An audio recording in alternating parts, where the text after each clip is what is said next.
नमस्कार दोस्तों, आपके एम के मंजीत का आपको प्यार भरा नमस्कार।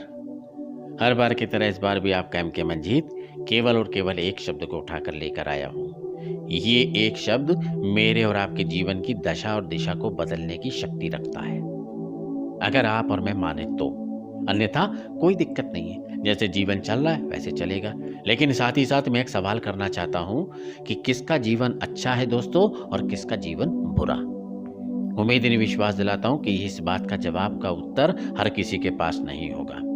कहने के लिए केवल एक बात हो गई, सुनने के लिए केवल एक वाक्य हो गया। मैं और आप अपनी अपनी जगह पर वैसे ही हैं।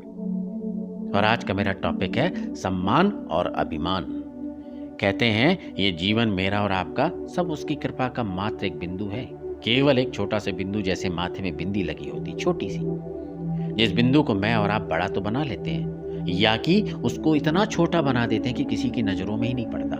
सारी प्रबलताएं, सारी निपुणताएं, सारी कुशलताएं होने के बावजूद भी, पर याद रहे उसकी कृपा की दस्ती सभी पर रहती है, खुली हो या छुपी हो, बंद हो या ढका हो।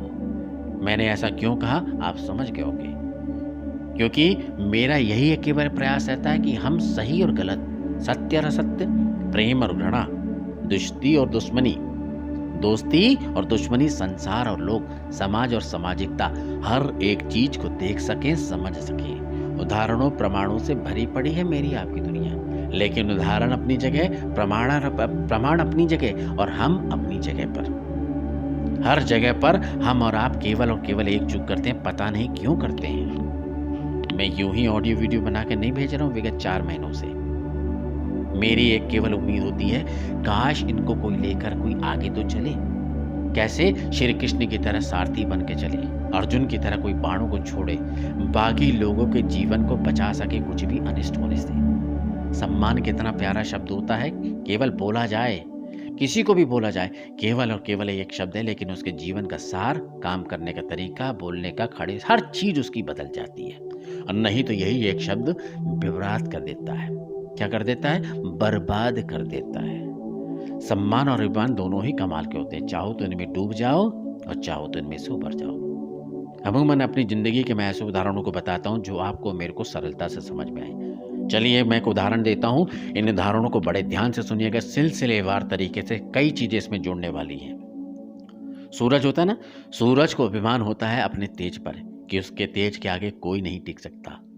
उसी सूरज के ऊपर, जिसको अपने ऊपर अहंकार होता है, अभिमान होता है, घटा और बादल छा जाते हैं तो वही तेज वाला सूरज छुप जाता है, ढक जाता है। उसका अभिमान ये घटा और बादल तोड़ देते हैं। सूरज को क्या होता है कि उसके तेज के आगे कोई नहीं टिक सकता, लेकिन बादल और घटाएं तोड़ देते हैं। फिर घटा और बादल को अपने ऊपर अभिमान हो जाता है कि उनके जैसा कोई नहीं। तभी उस घटा और बादल का अभिमान तोड़ने के लिए हवा और पवन का तेज झोंका चलता है। कहते हैं ना, बादल आए उड़ गया, हवा आई तो बादल को उड़ा के ले गई। ठीक वही सिलसिला है, पवन का हवा का तेज झोंका चलती, वही घटा और बादल घट जाते हैं, छट जाते हैं, साफ हो जाते हैं। फिर हवा को अपने ऊपर अभिमान होने लगता है कि उसके आगे सब कुछ उड़ जाता है, कुछ भी नहीं रुक पाता। लेकिन जब जब हवा ऊंचे ऊंचे पहाड़ों और पर्वतों से टकराती है, वह भी कट कट कर गिर जाती है। पता होना चाहिए कि हवा भी कट के नीचे गिरती है।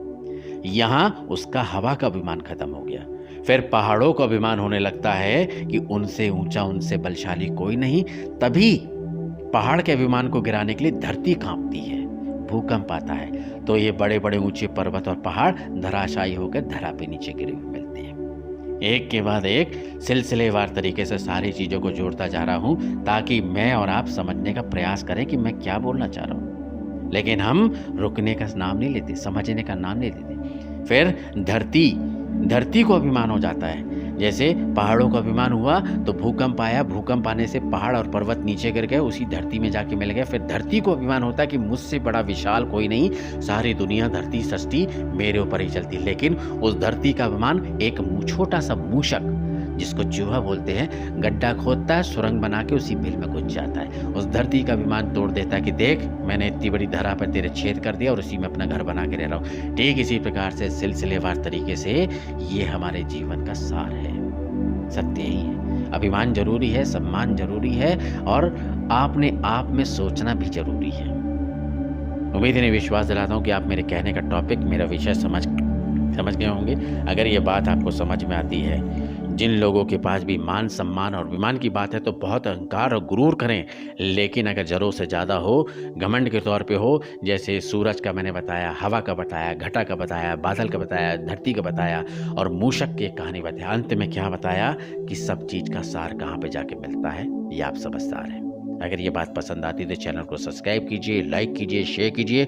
जन जन तक मान और सम्मान और मान और अभिमान की बात ये पहुंचाने का प्रयास करिए। आपके एम के मंजीत का प्यार भरा नमस्कार।